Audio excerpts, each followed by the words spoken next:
اعوذ باللہ السمیع العلیم من الشیطان الرجیم من ہمزہ ونفخہ ونفثہ۔ سورہ الفاتحہ کی آیت نمبر 3 کی تفسیر چل رہی ہے۔ روز جزا کے نام یوم الدین یا روز جزا کے بہت سے نام ہیں۔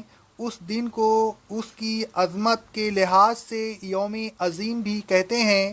اللہ تبارک و تعالیٰ فرماتا ہے سورہ ویل للمطففین کی آیت نمبر 4، 5 اور 6 میں، کیا ان لوگوں کو یقین نہیں کہ یہ لوگ ایک ایسے دن اٹھائے جائیں گے جو بہت بڑا دن ہوگا، یہی وہ دن ہوگا جس دن لوگ رب العالمین کے سامنے کھڑے ہوں گے۔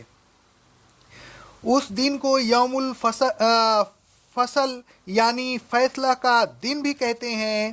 اللہ تبارک و تعالیٰ فرماتا ہے سورہ عما یتساءلون کی آیت نمبر 17 اور 18 میں، بے شک فیصلہ کا دن مقرر ہے، اس دن سور پھونکا جائے گا، اس کی آواز سنتے ہی لوگ فوج در فوج میدان محشر میں آ کر جمع ہو جائیں گے۔ اس دن کو یوم القیامہ یعنی کھڑے ہونے کا دن بھی کہتے ہیں۔ اللہ تبارک و تعالیٰ فرماتا ہے سورہ نساء کی آیت نمبر 87، سورہ انعام کی آیت نمبر 12 میں، اللہ تم سب کو ضرور قیامت کے دن جمع کرے گا، جس دن کے آنے میں کوئی شک و شبہ نہیں۔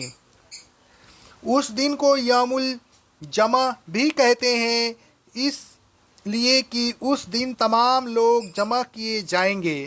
اللہ تبارک و تعالیٰ فرماتا ہے سورہ التغابن کی آیت نمبر 9 میں، جس دن تم کو یوم الجمع کے لیے جمع کرے گا، وہ دن ہار و جیت کا ہوگا۔ اس دن کو یوم معلوم مقررہ دن بھی کہتے ہیں۔ اللہ تبارک و تعالیٰ فرماتا ہے سورہ الواقعہ کی آیت نمبر 50 اور 51 میں، اے رسول صلی اللہ علیہ وسلم کہہ دیجئے کہ بے شک اگلے اور پچھلے سب ایک مقرر وقت مقررہ دن جمع کیے جائیں گے۔ اس دن کو یوم العصفہ قریب آنے والا دن بھی کہتے ہیں۔ اللہ تبارک و تعالیٰ فرماتا ہے سورہ حامیم المومن کی آیت نمبر 18 میں، اے رسول صلی اللہ علیہ وسلم ان لوگوں کو قریب آنے والے دن سے ڈرائیے۔ اس دن کو یوم الطلاق اللہ سے ملاقات کا دن بھی کہتے ہیں۔ اللہ تبارک و تعالیٰ فرماتا ہے سورہ حامیم المومن کی آیت نمبر 15 میں، اللہ اپنے بندوں میں سے جس پر چاہتا ہے وہی بھیجتا ہے تاکہ وہ بندہ لوگوں کو ملاقات کے دن سے ڈرائے۔ اس دن کو یوم الحساب یعنی حساب کا دن بھی کہتے ہیں۔ اللہ تبارک و تعالیٰ فرماتا ہے سورہ صاد کی آیت نمبر 53 میں، متقیوں سے کہا جائے گا کہ یہ وہ نعمتیں ہیں جن کا تم سے حساب کے دن دیے جانے کا وعدہ کیا گیا تھا۔ اس دن کو یوم الموعود وعدے کا دن بھی کہتے ہیں۔ اللہ تبارک و تعالیٰ فرماتا ہے سورہ والسماء ذات البروج کی آیت نمبر 1 اور 2 میں، قسم بروج والے آسمان کی اور قسم یوم موعود یعنی وعدے کے دن کی۔ اس دن کو یوم الوعید برے وعدے کا دن بھی کہتے ہیں۔ اللہ تبارک و تعالیٰ فرماتا ہے سورہ قاف کی آیت نمبر 20 میں، جس دن سور پھونکا جائے گا وہی دن تو وعید یعنی عذاب کا دن ہوگا۔ اس دن کو یوم الخلود ہمیشہ رہنے کا دن بھی کہتے ہیں۔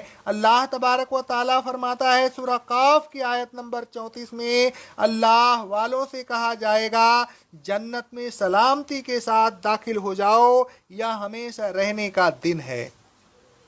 اس دن کو یوم الخروج قبروں سے نکلنے کا دن بھی کہتے ہیں۔ اللہ تبارک و تعالیٰ فرماتا ہے سورہ قاف کی آیت نمبر 42 میں، اس دن یقیناً لوگ ایک زوردار آواز سنیں گے، وہی نکلنے کا دن ہے۔